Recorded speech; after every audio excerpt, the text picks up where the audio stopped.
আমাদের ইমিডিয়েট কাছে হলো জিলহজ মাস, আমাদের সামনেই হজের মাস। যারা হজে যাবেন তারা চলে যাবেন, যারা দেশে থাকবেন তারা এই জিলহজ মাসে দুই ধরনের ইবাদত করবেন।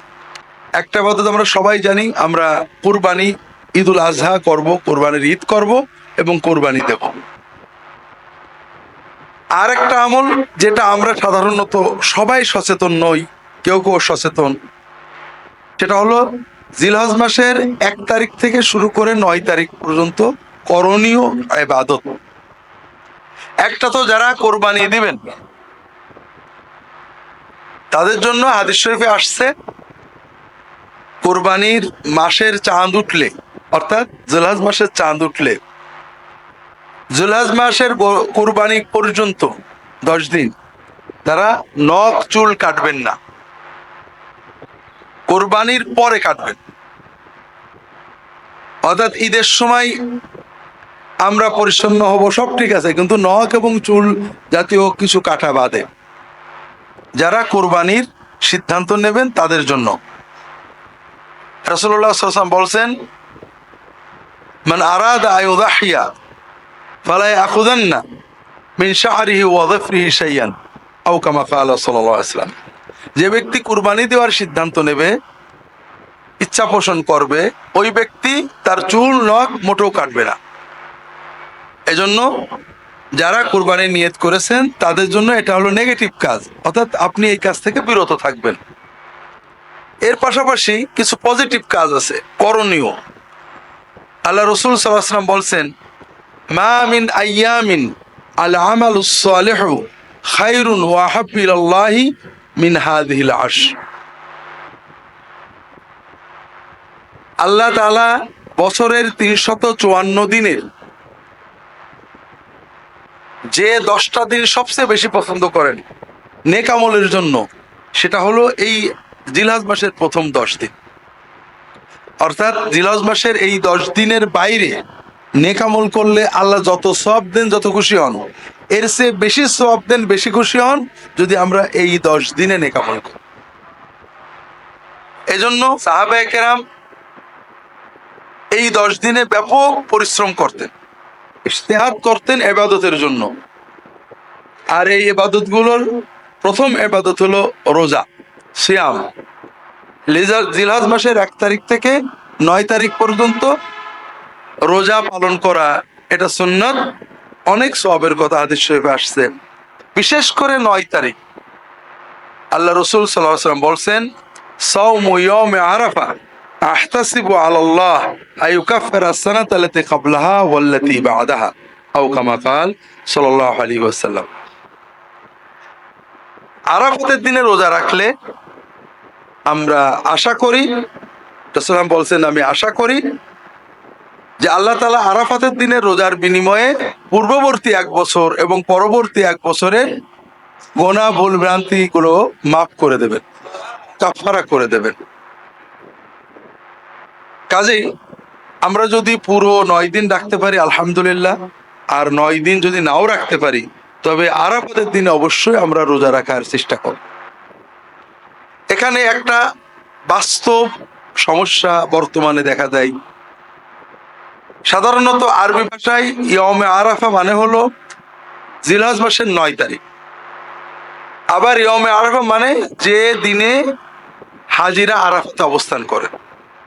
বর্তমানে আমরা মিডিয়ার মাধ্যমে, প্রযুক্তির মাধ্যমে সবাই জানতে পারি যে কবে হাজিরা আরাফাতে বসেন, এবং সাধারণত আমাদের দেশে যেদিন 8 তারিখ হয় ওই দিনে আরব দেশে 9 তারিখ হয়, এবং ওই দিনে তারা আরাফাতে অবস্থান করে।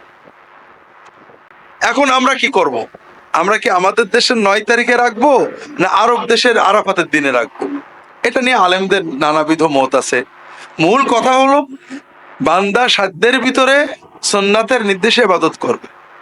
যারা আরাফাতের দিন আরব দেশে জানতে পারেননি তারা তাদের দেশের 9 তারিখেই রাখবেন। তবে এখানে হাদিসে 9 তারিখ না বলে ইয়মে আরাফা বলা হয়েছে, এজন্য অনেক আলেম বলেন যদি কোনো দেশের মানুষ আরাফাতের দিন জানতে পারে যে এই দিনে আরাফা হচ্ছে, তাহলে সেই দিনে তাদের রোজা রাখা ভালো। আর আমাদের জন্য সহজ, আমরা 8 তারিখ এবং 9 তারিখ 2 দিন রাখতে পারি। এজন্য যদি আমাদের সম্ভব হয় 9 তারিখ, যদি সুযোগ থাকে 8 এবং 9 তারিখ আমরা রোজা রাখবো ইনশাআল্লাহ। রোজার পরে বাকি নেক আমল উন্মুক্ত, বেশি বেশি নফল সালাত আদায় করা, বেশি বেশি জিকির, বেশি বেশি তিলাওয়াত, বেশি বেশি দান, মানুষের সাহায্য করা, আল্লাহর পথে দাওয়াত দেওয়া, নেক আমল বলতে যত আছে এগুলো এই কয়দিনে আমরা যদি একটু বেশি করতে পারি। আল্লাহ তাআলা জিকির করতে ওযু গোসল জরুরি না, আমরা এই কয়দিনে সবসময় করি, এই কয়দিন একটু বেশি জিকির করব, বেশি দরুদ পড়ব, বেশি তাসবিহ তাহলিল করব। এছাড়া দান সাদকা, কোরআন তেলাওয়াত ইত্যাদিগুলো আমরা এই কয়দিনে বেশি করার চেষ্টা করব। আল্লাহ তাআলা তৌফিক দান করুন, আমিন। ইয়মে আরাফা মানে হলো জিলহজ মাসের 9 তারিখ। আবার ইয়মে আরাফা মানে যে দিনে হাজিরা আরাফাতে অবস্থান করে। বর্তমানে আমরা মিডিয়ার মাধ্যমে, প্রযুক্তির মাধ্যমে সবাই জানতে পারি যে কবে হাজিরা আরাফাতে বসেন, এবং সাধারণত আমাদের দেশে যেদিন 8 তারিখ হয় ওই দিনে আরব দেশে 9 তারিখ হয়, এবং ওই দিনে তারা আরাফাতে অবস্থান করে। এখন আমরা কি করব? আমরা কি আমাদের দেশের 9 তারিখে রাখবো না আরব দেশের আরাফাতের দিনে রাখবো? এটা নিয়ে আলেমদের নানাবিধ মত আছে। মূল কথা হলো বান্দা সাধ্যের ভিতরে সুন্নাতের নির্দেশে ইবাদত করবে।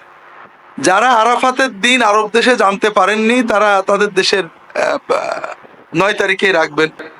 তবে এখানে হাদিসে 9 তারিখ না বলে ইয়মে আরাফা বলা হয়েছে, এজন্য অনেক আলেম বলেন যদি কোনো দেশের মানুষ আরাফাতের দিন জানতে পারে যে এই দিনে আরাফা হচ্ছে, তাহলে সেই দিনে তাদের রোজা রাখা ভালো।